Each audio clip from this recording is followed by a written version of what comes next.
Well, it's my pleasure to introduce our next speaker, Keith Klain.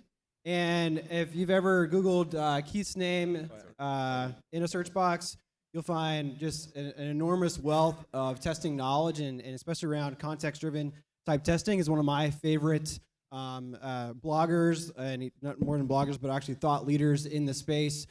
So I'm really excited to hear what he has to say today on the topic of Agile as making a transition from tester to leader. So let's welcome Keith Klain.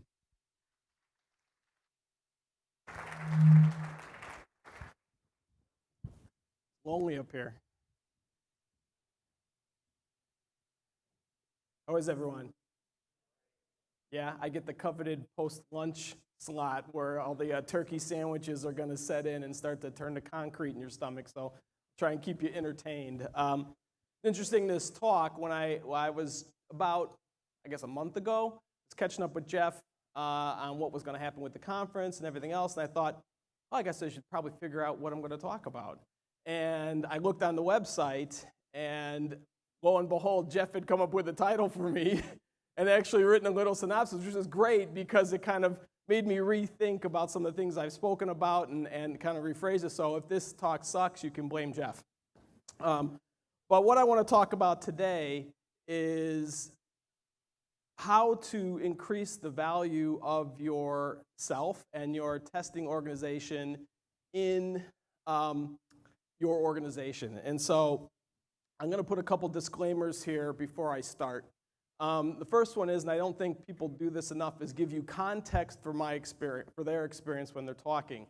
And my experience has been in software testing for about 20 plus years in what I call enterprise technology. So this is large organizations that build technology, but their business is not technology. So for me, that's been a lot of banking, little bit in retail, but primarily financial services. So these are, investment banks, wealth management. I worked at UBS. I worked at Citigroup. I ran a large team at Barclays, running their global test center. And so that's what my context is. So the ideas that I'm going to talk about in my experience level are limited to that, which is frankly where a lot of really good ideas go to die, right? So enterprise technology is usually way behind the kind of cool Facebook-y tech company areas of the world. We use bad processes, unmotivated people, we don't comp people properly, we use outdated tools, and it's really generally not a great place to have a real sexy tech career. So that's what the context is for my experience has been. The other thing I'm going to say, and I used to put this slide up here to kind of make fun of other speakers in the software testing business, but it's actually kind of a note to myself as well, which I love. And if you haven't read Thinking Fast and Slow by Daniel Kahneman, you should absolutely read it if you're in the software testing business. But I use it as a bit of a disclaimer, right, so that people who are up here talking like they know what they're talking about, you have to remember that they might be in the grip of an illusion that the only thing they really know about is their own personal experience. And that's why I feel like everything that you might have heard today or I'm going to say should be met with a healthy dose of skepticism. And that you should take these things and apply them to your own experience and not necessarily take everything that everyone says as the gospel truth. So I'm going to break this down into two different sections. One of why aren't there more people in testing that have leadership positions? And I was talking earlier with some the other speakers this morning, and we were talking about like testers not having a seat at the table. And that a lot of times testers who even think they have a seat at the table don't realize they're not at the right table. And in my experience, the table is where money gets spent and resources get allocated, and that's the table you want to be at. Just being in a requirement session is not necessarily being in the right table. And so what I want to talk about is why is it so hard for testers to get to that table, and then kind of distill down 3 pieces of advice with some actions for you if you're a tester that I've seen help you improve the value for yourself and your organization as a tester. So the other thing I like to do is split up very frequently between what's my opinion and what has been my experience. And I think a lot of times people don't do that enough. So I'm going to give you my opinion first, and then I'm going to give you my experience as to how I think things can change. So one of the reasons why testing can be looked at as a secondary career path, kind of a third-class citizen, and the primary reason for that to me is that the culture of your organization is the overriding factor of how well you're going to be able to do there. And the problem with a lot of organizations is that the quality around software testing sucks. And they don't value it. We're really bad at articulating our value. We focus on the wrong things. And I've had 3 large-scale test process improvement initiatives that I've run, 2 of which were spectacular failures, and one of them which was a pretty decent success. And the overriding reasons why they were failures, the first 2, was primarily due to culture. I ran the centralized testing practice for the equities division of UBS for 5 years.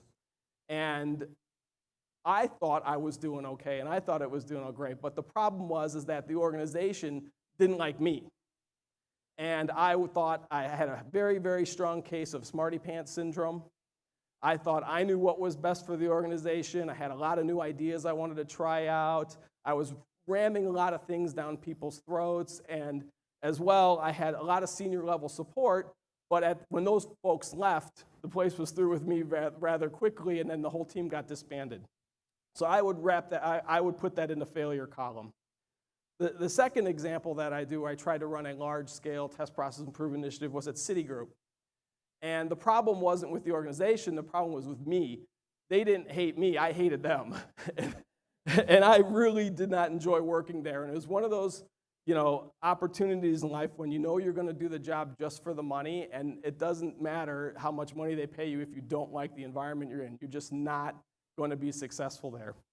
And the third example, so I left rather quickly in that role. The third example was when I was at Barclays, and all the things were congruent in terms of the environment, my abilities to be able to affect change. I had matured a lot in how I actually, Scott was talking earlier about how would you convince everyone of something in a room. You'd go table by table by table. I had learned a lot of lessons from my previous experiences. I had great senior management support, and I didn't try and do it a very top-down heavy approach, and we had much more success there. But the overarching culture in software testing in the enterprise is not particularly great. And I always go back and I want to delete this slide. And I put this slide up, I created this about 3 years ago off of the back of a research report that was done in Europe of about 1,000 companies that were interviewed. It might have been for Gartner, I'm not sure. One of my friends gave me the report. And asked a bunch of business leaders how they felt about their testing team. And these are pretty much the core ideas that came out. Testing's too slow. They don't understand our business. If we could just automate all this stuff, we could get rid of all these damn people. It's too expensive. They're not technical. And I keep thinking and hoping the more we progress as an industry, these things are going to gradually fall off. Well, I wish I was not right about this, but literally this week on Monday, I got sent some report that somebody had written on some online e-zine about testing, I think it's called QA Finance or something like that, about one of my old companies that I've worked at, centralizing their QA team again, because literally going through line for line, we keep seeing all this automation we're investing in, we haven't fired a single person. Our unit cost per defect is not going down. How do we squeeze our vendors? We're mostly offshore. So these things are just as valid today as they are, from 10, 15 years ago, let alone the 3 years ago when this report came out. And what contributes to this perception, right? Now, I think the testing industry itself bears a lot of responsibility for this. It's marketed poorly. We throw a lot of unverifiable claims. There's this new company on Twitter right now that's driving me insane because they keep promoting their tweets talking about, we will help you get 0 defects or 100% coverage or all these things that are literally impossible to verify. But that's what gets blasted into the echo chamber of the software testing industry. And they're just not true. There's a great book that I think you should read called The Leprechauns of Software Engineering. And it's written by a gentleman out of France. And all he does is go through and debunk a lot of claims that people make about quality, about testing, about development. And a lot of the stuff that you hear and that your boss hears and that your boss's boss hears is all this stuff because he's got vendors or she's got vendors endlessly in their office making claims that can't be backed up. And because we do a bad job, and I'm a big believer in you owning your value proposition to the organization, we do a bad job of actually focusing on the right stuff and articulating what we should be focused on. That just overrides everything we're doing. And there's a lot of jargon, there's a lot of ideas that aren't supportable by any science. I wouldn't even call it bad science, it's just not scientific in any way on how people are putting these claims out there. That drives a lot of the really bad investment decisions. If you look at the way our business has been commoditized and offshored, and you see a lot now about people are talking about automating, why aren't we driving down our headcount? Those things, that's where the investment decisions are get made. And we're not doing a very good job as an industry in countering that. And that drives the primary approach to managing testing in most enterprises, which is to basically poke the testing robot with a metric stick. And when we don't get the result we want, we just beat the testing robot harder and faster with the metric stick, or we find a cheaper robot, or I actually like the analogy that James Bach uses, which is people don't actually want a robot, they want to build a human-shaped robot that a human can get into and then act like a robot as opposed to actually being a robot. And this drives a lot of really bad behavior. And as well, as a tester, our reaction to metrics and numbers and a lot of the things that people want to try, and why do people want testing metrics? Because they're afraid. It's fear. People want numbers because they don't understand it and they're afraid of it, right? And so what has the testing industry's response typically been? We'll be able to give you a 200% increase in quality. What the hell does that mean? What does quality mean? What does any of these things mean that you can measure quality by that level of percentages? And so what we've done as a business is create this kind of subculture of new numbers, and we've bought into it fully, right? And that drives bad behavior on our part. So we start talking to CIOs, or if you get the opportunity to talk to your CIO about testing, we go straight into test case counts and defect leakage reports and all this other stuff that they're just like, I don't understand what any of that means because it doesn't make any sense to their business. So it's very, very hard to change an organization. I've worked a long time on trying to improve testing processes, but as we heard earlier today, fear is a big driver in why people don't accept and embrace change. So if you want to go about trying to change the culture of your testing organization, this is the starting position. You've got a lot of ingrained biases towards what perceived quality is, about what testing actually does, and then you've got to couple that with all the kind of fear of change, because testers typically love the numbers piece, because it's a really easy way to articulate your value. I created 42 widgets yesterday. I created 80 widgets today. I was twice as effective as I was, and people want to manage to that. But that's the starting position for running a change program and trying to improve your value.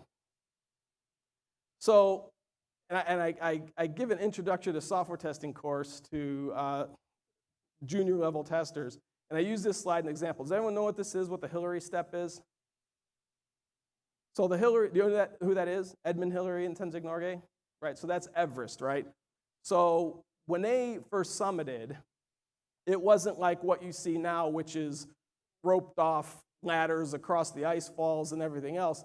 They were going up there for the first time with like twine ropes and, barely put on crampons, and got up to the point where the first time they summited, they get to 28,800 feet. And what do you think's there, right? All the other fall summits is what's now known as the Hillary Step. The first time it was witnessed, it was called a 40-foot sheer rock face at 28,800 feet. So they get to the top of that, and I can imagine the moment they had when they saw that. So they get to the top, and then what do? They top rope themselves off and get to the top of the 40-foot sheer rock face, right? And then what do you think is at the top of that? The summit? No, it's not. It's 1,000 more feet. Has anyone ever done any mountain climbing? Because the worst parts are typically the long, flat stretches. So there's another 1,000 feet at the top of that 40-foot sheer rock face. That is the worst slow drudgery to the summit from the top of that. That is how I typically describe a career in software testing. There are moments when you will just be working so hard and you'll get to a point where I think I finally figured this out, and then you get to the top and you're like, oh my God, it's another 1,000 feet of drudgery on top of that. So that's where we're starting from right now. You all with me? Yeah? Still want to do it? I bet. So now we're going to get into what I think is my experience. So these are things, I'm going to give you three, I wouldn't call them best practices, but three activities or things that I've seen have worked in improving your value to an organization in my experience, right? So I'm going to talk about what these three are. So the first one, as a tester, is to focus on the business.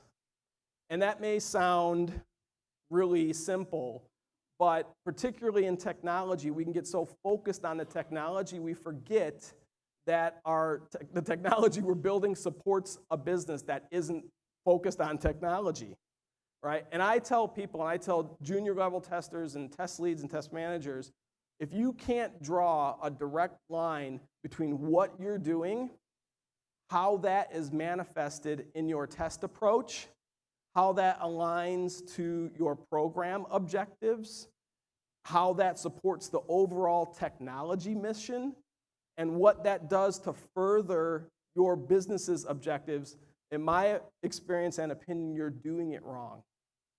You need to be able to align those things because, one, it will instantly make you articulate in what your business is and your objectives, right? And I'm not talking about, simple technology goals. I'm talking about we're at revenue share. We're getting into new markets.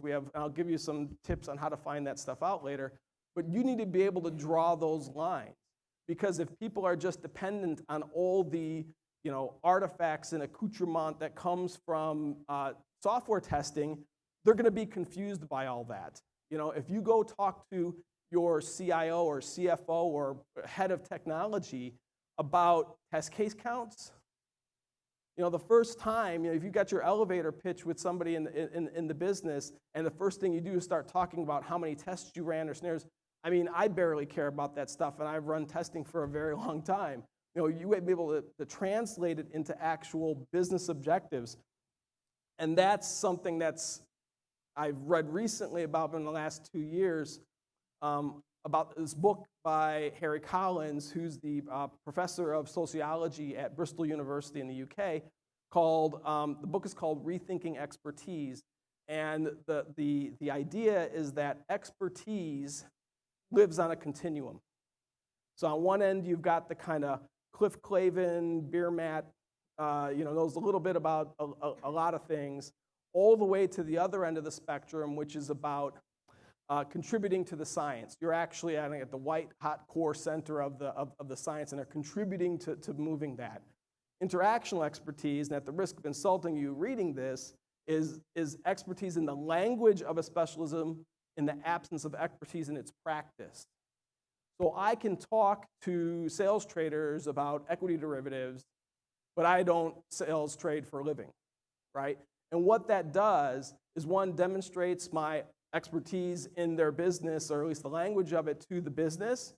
but also it allows me to help articulate ideas back into my own expertise, right? So that's the main book that a lot of testers reference for Harry Collins is called Tacit and Explicit Knowledge. It's about how you learn and retain knowledge and how you transfer it through different mediums, and how most of what you're going to do in software testing is in the tacit world, right? That's why a lot of ideas around exploratory testing and not scripting everything out is more in tune towards how actually testing works. But this is a fantastic book by him as well that you should read. And it's not a huge read. There's also another book that they took further on this called Trading Zones. And it's about how interactional expertise is actually done in practice. And if you shout out from my blog, a lot of these books you can get directly from my blog. So the next piece of advice I would give you is to rethink test management. And this has been a big bugbear for me for a long time, for probably the last 15 years for managing testing groups, is that the idea of the operational test manager has driven the value proposition for our industry down quite a bit. And I think outsourcing and particularly offshoring has had a lot of contribution to that. And what I'd call, how I define an operational test manager is someone who just manages managers. Or as I call them at Barclays, the coloring in boys, right? So they're just looking at metric scorecards, they're just producing reports, they're reporting on program level testing that's going on. And in my experience and opinion, test management is 80% hands-on. If you're in testing and you're not testing 80% of the time, right? I think as a test leader, test manager, again, you're doing it wrong. You should be focused on testing. And what I would consider to be in the realm of testing for a test manager are things like mentoring, right? Pair testing, sitting down with testers and actually testing along with them. Coaching, right? Sitting down while people are running tests, and I'll do it, now you watch me, you do it, then I'll watch you, and then we'll talk about how the differences between the two. Asking a lot of questions. Why did you construct these tests that way? And actually doing testing as well. I was doing a consulting gig last year with a very large insurance provider out in Seattle, and we're interviewing the test leads. And these are people like, it was one of those companies you run across them that they're like, everybody there had been there 30 years. And I was talking to the test managers who had such deep product knowledge, and they were spending 80, 90% of their time in meetings, writing test strategies, writing test plans. That is not the best use of their time. They should be focused on actually hands-on testing in those kind of categories. I had, as another case study, when I ran the Barclays Global Test Center, I had, I think it was 1,800 testers working for me globally. I ran that entire team with 5 direct managers, and they tested 80% of the time. And I think that leads to probably another discussion around what testing actually is and how it should be managed, but your test managers and test leads should be testing most of the time. And the other side to that is if you're going to be doing that, as the good doctor would say, I think you need to focus on how you're actually doing that role. And that to me is about a couple of heuristics for what I think good test managers look like. Neil deGrasse Tyson talks about the cosmic perspective and having humility in the face of all this information and everything else. I think the impossibility of complete testing, all sorts of stuff around trying to help explore the unknown and really looking at it from a scientific perspective. Having a healthy dose of humility when you're running a testing organization is a really good way to approach that. Also, it really helps avoid the smarty pants syndrome that you can get, and this kind of, some people call it healthy tension. And I think, testers and developers, and you can make arguments on whether there's a need for a distinction between those two roles. I think everyone should test their own ideas, but there's a strong case to be made for dedicated testers in an organization.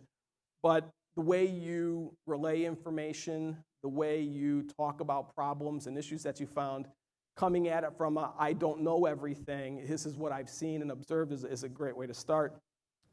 Being self-aware about how you're contributing to these conversations. You know, there's so much bias and psychology in software testing that you bring to the table with you, and knowing how you're doing things and how you look at problems is a really great place to start in terms of helping to see things objectively, which is one of the goals of testing. You know, testing is a service to a project. I don't know if it was Mike or not, but we were arguing in Sweden, it might have been then. But, you know, the idea of testing being a service but not a servant, how you go about, testing can be, I guess the question was, can a tester be invested in the success of a project and still do an objective job, right? So is the tester's role to help put product out? My view is no. A tester's role is not to be invested in whether or not a product goes live or not. You know, a tester's role is to make sure we've got the best information and objectively obtain that as possible so other people can make those decisions. All right, so that is acting as a service to a project, but not a servant. The other thing that I think testers can do rather quickly is get people involved, not in reviewing your 1,000-person test strategy or 1,000-page test strategy, because nobody is going to read that. But when you're generating test ideas for the next project, be very inclusive of how you're generating those ideas. That's why I'm a big fan, and particularly with the QA Symphony folks, of how they help facilitate those discussions, right? So using modeling, using heuristics to generate test ideas with people is a great way to get people included in what you're doing, and so that they're invested in the test effort. The last bit there around being context aware, I align myself towards the context-driven testing school of thought around how testing should be managed and executed. But one of the biggest things that people and I think testers miss, and the biggest contributor to your context is the people, is not being context aware. And I've run into it again and again and again where you see, it's the whole, I use this example of the QA versus testing language problem. Right? Some organizations say QA. Have you QA'd this? Is it in QA? You know, what are we going to QA that? Is it QA'd? And then I've seen actually discussions with other testers who come in and do this kind of subversive, passive-aggressive language correction. So they'll say, well, did you QA this? Yeah, I tested it. Okay, well, when's it coming out of QA? When it comes out of test. And, you know, that's not very helpful. If you really want to make people hate you, do that. Or not want to work with you, right? And so being context aware and knowing who the people are is another big contributor to being successful rather quickly. So the last tip I would give people is to say, know what the mission of testing is. And we kind of had some discussion around this at dinner last night. And you know, I'm a big believer in a certain idea about testing. And so what do people think the mission of testing is?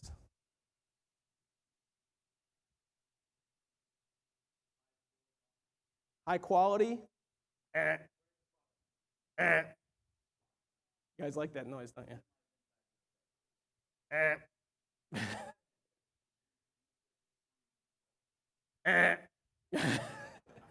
I'm going to tell you in a minute, so people are going to stop raising. Identify risk. So I'll tell you what it is. All right, you ready? Are you ready? You're all sitting getting sick, but my kids love when I do that. So is my wife, actually. I bet. So the mission of testing is information.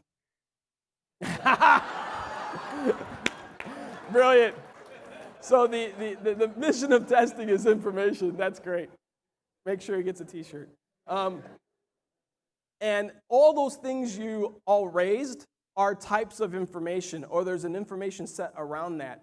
But as soon as you start making other things, like defect-free software, right?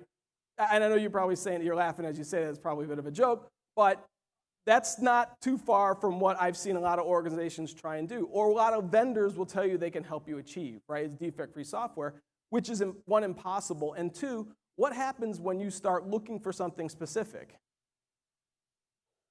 you're probably going to find that, right? And you'll miss all sorts of interesting things that might help you make better decisions about your software. It's a classic case of confirmation bias, And the other thing that comes with that is, inattentional blindness, right? Where you only see what you want to see and you miss things to the side that could be valuable. So understanding what your mission is, which is information, puts that at the center of it. And also what that does is help you follow what I believe is the right way to manage testing, which is pretty much the scientific method, right? If you really want to improve the value of your software testing quickly, just follow the scientific method. Ask a question, right? Find out what you want to know, conduct an experiment, observe the results, and as Scott said earlier, a experiment doesn't know what the result is before you execute it, right? And then observe the results and report what you found. So many people, and I see this in automation again and again and again, that people have a specific goal in mind, which is we got to reduce costs. My friends at the bank who are producing papers now about all their problems, reduce costs. Headcount, unit costs, got to speed up. As soon as you start making those the objectives of testing, right, or the mission of testing, you're going to start making really, in my experience, bad decisions really quickly. I've managed testing for 20 plus years. I have never, and run countless automation projects. I've never fired a single person because we built automation. And generally what the heuristic is our headcount increases and it gets more expensive. Right? So, but there's still this idea in our business that if we automate all these test cases, I should be able to do things quicker or cheaper, which isn't true. So what is some good information, right? If you're looking for kind of a base set, and I can never remember the gentleman's name who gave me this piece of advice, but it's a great piece of advice, and particularly if you work in publicly traded companies, it's a great way to really go on a rocket ride for your value proposition. So a lot of times, they'll be, and particularly if they're publicly traded, they'll do investor relation calls, and which are, buy a share, or just if it's public, just listen to it. And the CFO of your organization, right, who ultimately everybody works for, particularly in highly regulated industries, right? We used to have this heuristic at Barclays and Citigroup. If you could go to jail for something that was said publicly, you were important. Right, so we would try and help those people, and listen to the questions that the analysts, the media, the people covering your company ask your CFO, right? And then try and figure out how to help that person answer those questions through test ideas, right? So if it's about risk, right? If it's about market exposure, if it's about those things, that's great information because that's what your test ideas should be focused on. Particularly in highly regulated industries, and I've done lots of testimony in Singapore and India, pretty much every regulator in banking I've given sworn testimony to. Increasingly, they want to know how you're actually, I got asked by MAS, which is the Monetary Authority of Singapore, can you quantify the quality of your testing? Which is a fundamentally different question that I was being asked 10 years ago or even probably 5 years ago. Which was primarily, they wanted to see, well, what's your test process? Show me your flow chart, and where do you keep your test cases? People are now wanting to see, as a result of things like Knight Capital. Does everyone know what Knight Capital is? Anyone here work in a regulated industry in finance? Just you guys, all right. So if you want to really, and you. So if you really want a really good case study of how things can go pear-shaped really quickly, do a Google search on Knight Capital, which was, I think at their height, accounted for about 30% of the volume on the NYSE, and a big electronic trading firm. And I think it was in 2012, so it's not even that long ago, they released an algorithm into one of their electronic trading engines, and about 45 minutes later, they were down about 440 million. And they got kicked off the exchange, and I think a month later they were bought by some Chinese firm. Their stock dropped about 60% in 2 days. In 45 minutes, they went from being one of the big three players on the New York Stock Exchange to being acquired. And that case study, aside from probably scaring all of you now, how quickly algos can go bad in electronic trading, that entire case study is on the SEC's website. So you can do a lot of opposition research or do a lot of research on failure scenarios. There's great stuff that's available through the Department of Defense about problems you can see that are going to relate to threats to your own business. They may not map one-to-one, but that's great information, again, to model your test approach on.